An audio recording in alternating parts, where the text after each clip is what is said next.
First, you will fail at some point in your life. Accept it. You will lose. You will embarrass yourself. You will suck at something. There's no doubt about it. And I know that's probably not a traditional message for a graduation ceremony, but hey, I'm telling you, embrace it, because it's inevitable. And I should know. In the acting business, you fail all the time. Early on in my career, I auditioned for a part in a Broadway musical. Perfect role for me, I thought, except for the fact that I can't sing. So I'm in the wings, I'm about to go on stage, but the guy in front of me, he's singing like Pavarotti. He's just, he's just going on and on and on, and I'm just shrinking. I'm getting smaller and smaller. So they say, "Oh, thank you very much, and you'll be hearing from us."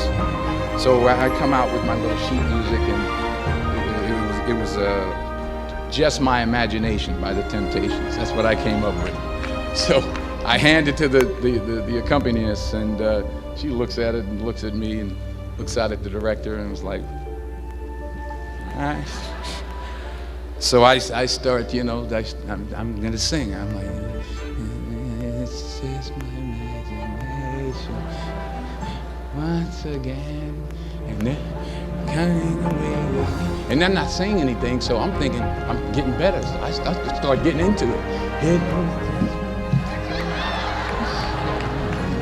Running. This, oh yeah, thank you very much, Mr. Washington. Thank you. So I assumed I didn't get the job. But the next part of the audition, he called me back. The next part of the audition is the acting part of the audition. So I'm like, hey, okay, maybe I can't sing, but I know I can act. So they pair me with this guy, and again, I didn't know about musical theater. And musical theater is big, so they can reach everyone all the way in the back of the stadium. And I'm more from a realistic, naturalistic kind of acting where you actually talk to the person next to you. So I don't know what my line was. My line was, well, hand me the cup. And his line was, well, I will hand you the cup, my dear. The cup will be there to be handed to you. I said, oh, okay. Well, should I give you the cup back? Oh, yes, you should give it back to me, because you know that is my cup and it should be given back to me. I didn't get the job.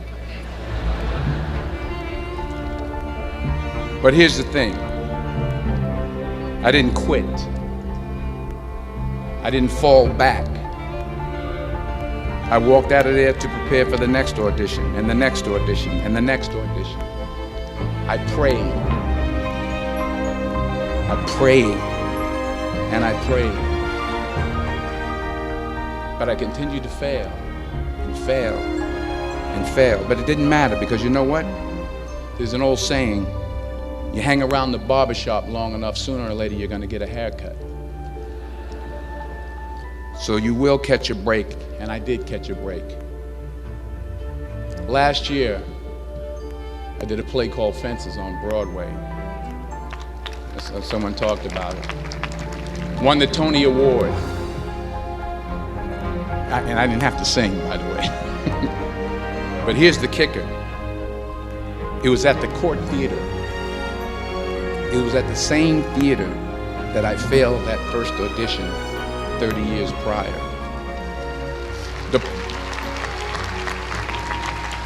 The point is, and I'll pick up the pace, the point is, every graduate here today has the training and the talent to succeed. But do you have the guts to fail? Here's my second point about failure. If you don't fail, you're not even trying. I'll say it again. If you don't fail, you're not even trying. My wife told me this great expression. To get something you never had, you have to do something you never did. Les Brown's a motivational speaker. He made an analogy about this. He says, imagine you're on your deathbed, and standing around your deathbed are the ghosts representing your unfulfilled potential. The ghost of the ideas you never acted on. The ghost of the talents you didn't use. And they're standing around your bed, angry, disappointed, and upset. They say we came to you because you could have brought us to life, they say. And now we have to go to the grave together. So I ask you today, how many ghosts are going to be around your bed when your time comes? You've invested a lot in your education, and people have invested in you. And let me tell you, the world needs your talents, man, does it ever. I just got back from Africa like 2 days ago, so if I'm rambling on, it's because I'm jet lagged. I just got back from South Africa. It's a beautiful country, but there are places there with terrible poverty that need help. And Africa is just the tip of the iceberg. The Middle East needs your help. Japan needs your help. Alabama needs your help. Tennessee needs your help. Louisiana needs your help. Philadelphia needs your help. The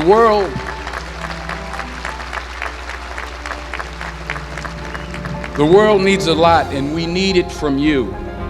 We really do. We need it from you young people. I mean, I'm not speaking for the rest of us up here, but I know I'm getting a little grayer. We need it from you, the young people, because remember this. So you got to get out there. You got to give it everything you got, whether it's your time, your talent, your prayers, or your treasures. Because remember this, you will never see a U-Haul behind a hearse.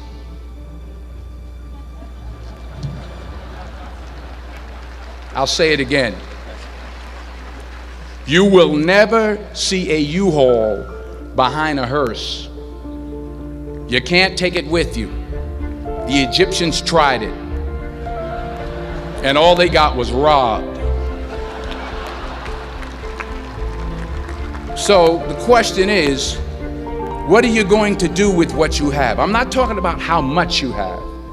Some of you are business majors, some of you are theologians, nurses, sociologists. Some of you have money, some of you have patience, some of you have kindness, some of you have love, some of you have the gift of long suffering. Whatever it is, whatever your gift is, what are you going to do with what you have? All right, now here's my last point about failure. Sometimes it's the best way to figure out where you're going.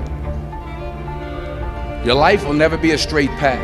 I began at Fordham University as a pre-med student. I took a course called the cardiac morphogenesis. I still can't say it.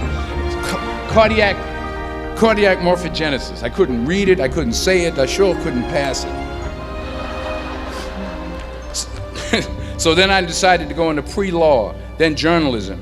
And with no academic focus, my grades took off in their own direction. Yeah, down. I was a 1.8 GPA one semester, and the university very politely suggested that it might be better to take some time off. I was 20 years old. I was at my lowest point.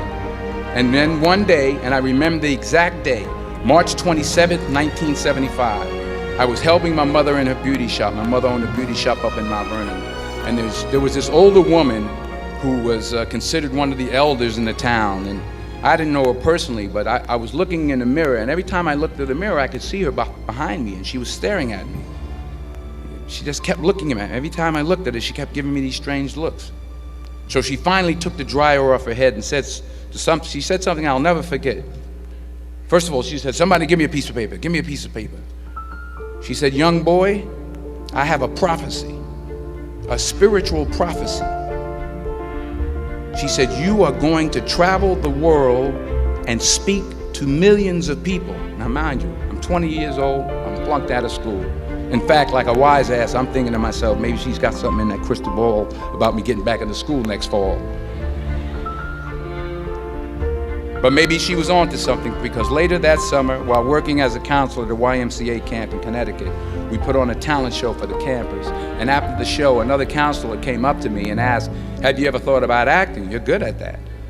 So when I got back to Fordham that fall, I got in and I changed my major once again for the last time. And in the years that followed, just as that woman prophesied, I have traveled the world and I have spoken to millions of people through my movies.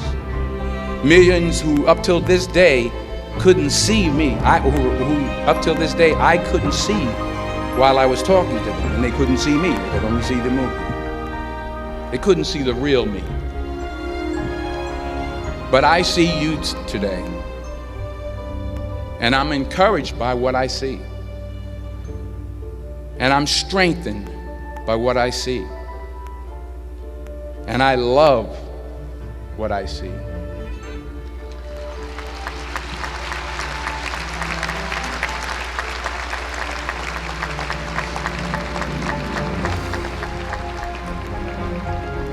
One more page, and I'll shut up. Let me conclude with this one final point, and actually the president kind of brought it up. It has to do with the movie Philadelphia. She stole my material.